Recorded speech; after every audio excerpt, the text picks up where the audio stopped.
સાથે હું છું પીનલ યાદવ. વાત કરીશું હાલના મુખ્ય સમાચારો. ભારતના સૈન્ય ઇતિહાસનો કાળો દિવસ. પુલવામામાં થયેલા આતંકી હુમલામાં 44 જવાનો શહીદ થયા છે.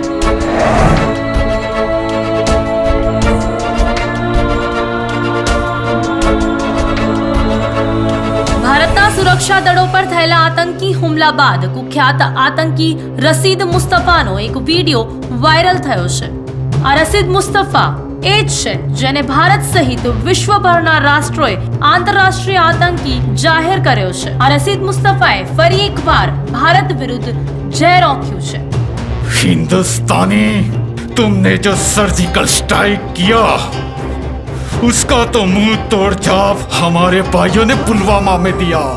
गाड़ी उड़ा के हम इस जिहाद की जंग को जारी रखेंगे और हिंदुस्तान और उसका घमंडी पीएम उस दिन को कोसेगा जब तुम लोगों ने कश्मीर को अपना मानने की गुस्ताखी की थी.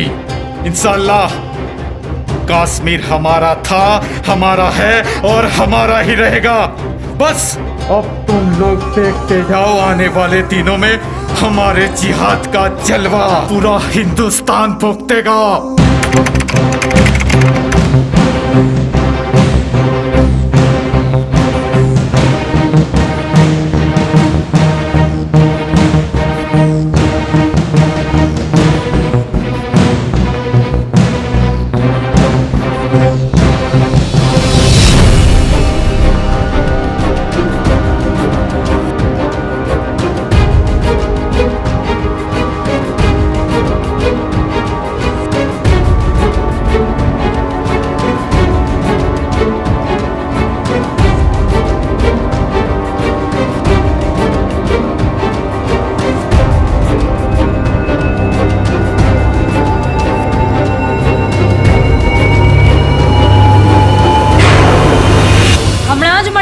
બ્રેકિંગ ન્યૂઝ પ્રમાણે પુલવામામાં થયેલા હુમલાના વળતા જવાબમાં ભારતીય સૈન્ય દ્વારા એક મોટા ઓપરેશનને અંજામ આપવામાં આવ્યું છે, જેમાં આતંકીઓના છુપા ટ્રેનિંગ કેમ્પ અને અડ્ડાઓને સેનાએ નેસ્તો નાબૂદ કરી નાખ્યા છે.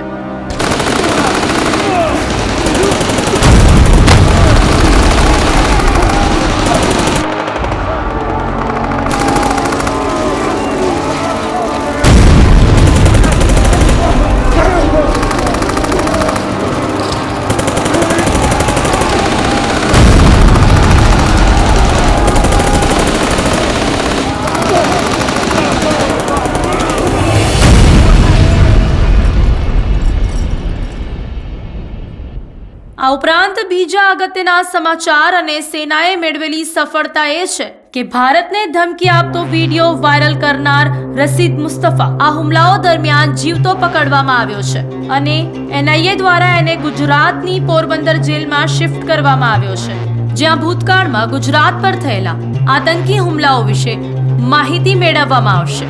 હાલમાં ભારતીય દળોએ મેળવેલી આ સૌથી મોટી સફળતા માનવામાં આવી રહી છે.